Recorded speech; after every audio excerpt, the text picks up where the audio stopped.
Alors du coup, on va commencer par étapes. On va venir s'occuper de la fumée ici. Alors, vous voyez que si j'avance, on a de la fumée, voilà, qui sort de la marmite et qui passe devant la butte et devant les arbres. Le problème, c'est que quand je vais finalement couper cette partie pour intégrer le château, bah, qu'est-ce qui va se passer? Du coup, ma fumée va disparaître au niveau de la coupure, là où j'intégrerai mon château. Donc l'idée, c'est de venir rajouter de la fumée. Alors, de une, voilà pourquoi je rajoute de la fumée, mais de deux, parce que je trouve finalement qu'elle se distingue très peu. Donc le côté plus cool, c'est de venir gonfler tout ça. Et étant donné qu'en plus on va simuler comme si on était en hiver, bah du coup forcément il va falloir faire gonfler la fumée. Alors pour ça, bah rien de plus simple, on va venir prendre notre petit rush fumé. Donc si je double-clique dessus, on va pouvoir l'analyser. Donc on a de la fumée, voilà, en plan fixe sur une vingtaine de secondes. Donc une vingtaine de secondes, pardon, c'est le double de ce qu'on utilise sur notre rush qui est de 10 secondes. Donc on va pouvoir l'intégrer dedans. En revanche, si la longueur de la fumée avait duré 10 secondes et notre rush 20 secondes, bah, ça aurait été un peu plus problématique.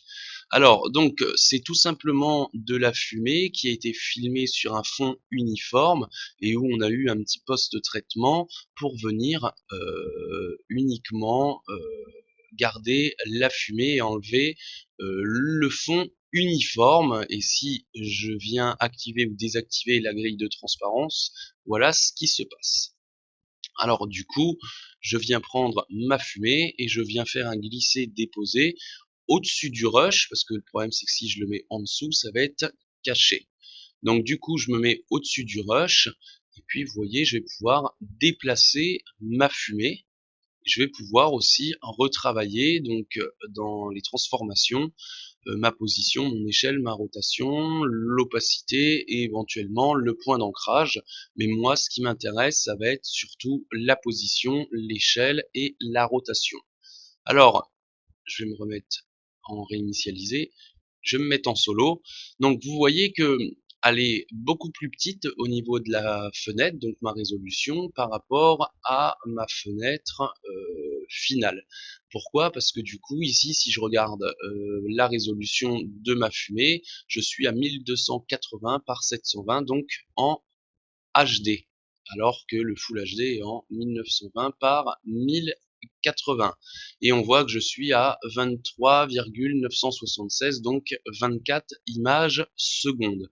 Alors, c'est pas bien grave, mais si j'ai envie de changer tout ça, pour me mettre à 25 images secondes, il va falloir procéder d'une autre manière qui est très simple, c'est-à-dire que je vais retirer la fumée ici, et la fumée, je vais venir en créer une nouvelle composition.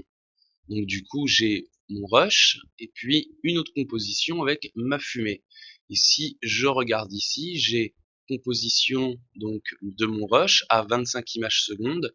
Et si je regarde ici, j'ai ma composition fumée à 23,976 images secondes.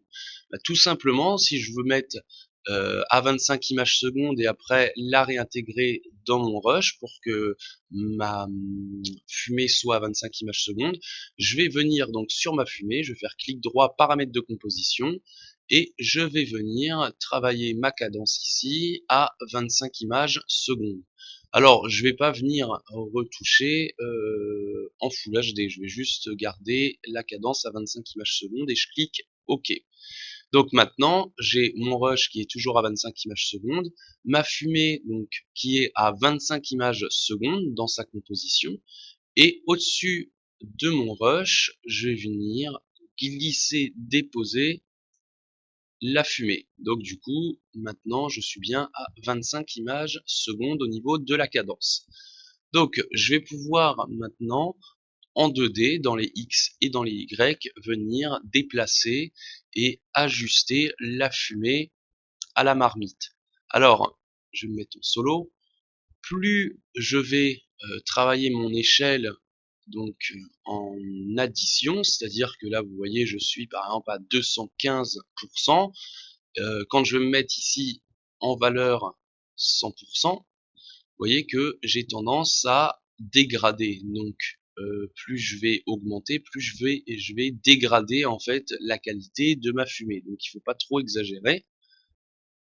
Donc je vais réinitialiser et plus je vais diminuer, plus en fait je vais pouvoir m'ajuster de manière appropriée sans pour autant dégrader la qualité de la fumée. Donc ça c'est important, il faut faire attention à ça. Alors soit je m'ajuste tout bêtement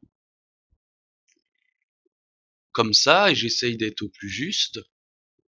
Voilà. Mais le problème qui se passe, c'est que on voit qu'à un moment donné, on a un petit liseré, donc c'est la fenêtre de notre composition hein, qui vient se positionner ici. Voilà, donc c'est la démarcation. Donc soit je réduis et je m'ajuste pour éviter de le voir. Donc il faut faire attention à ce qu'on le voit ici. Voilà, donc il faudra vraiment bien s'ajuster. Par exemple.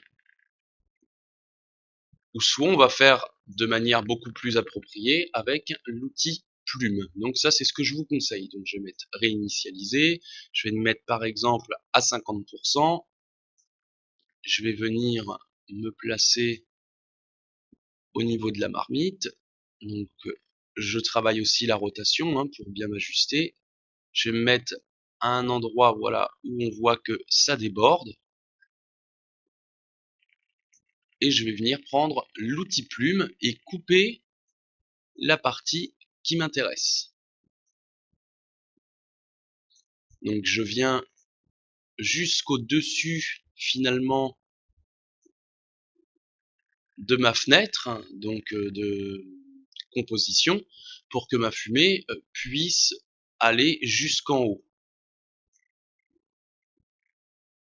Donc maintenant je viens regarder ce que ça donne.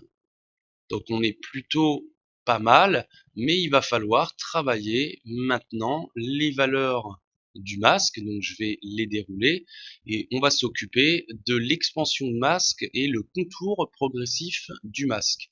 Donc si je touche l'expansion de masque, donc en plus ou en moins, on voit que par rapport à notre démarcation, on va venir voilà, gratter du terrain. Donc, on va se mettre par exemple à -5, voilà, et le contour progressif du masque, on va venir atténuer les bords. Donc, vous voyez, là, c'est déjà beaucoup plus plaisant à l'œil. Maintenant, on peut regarder ce que ça donne. On voit qu'on n'est pas trop mal.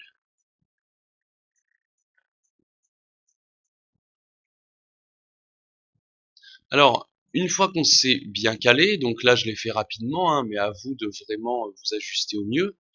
Une fois qu'on s'est bien calé, on va pouvoir gonfler un petit peu tout ça. Alors, soit je sélectionne ma fumée et je vais dans effets et je viens jouer avec différents effets de correction colorimétrique. Donc, si je joue avec les courbes et les niveaux, vous allez voir que ça va pas tant gratter que ça, étant donné qu'on travaille principalement sur des tons clairs. Ce que je vous conseille, c'est soit de jouer dans les teintes ou soit jouer dans CC Toner. Donc le CC Toner, c'est quand même beaucoup plus adapté. Donc on va le voir ensemble.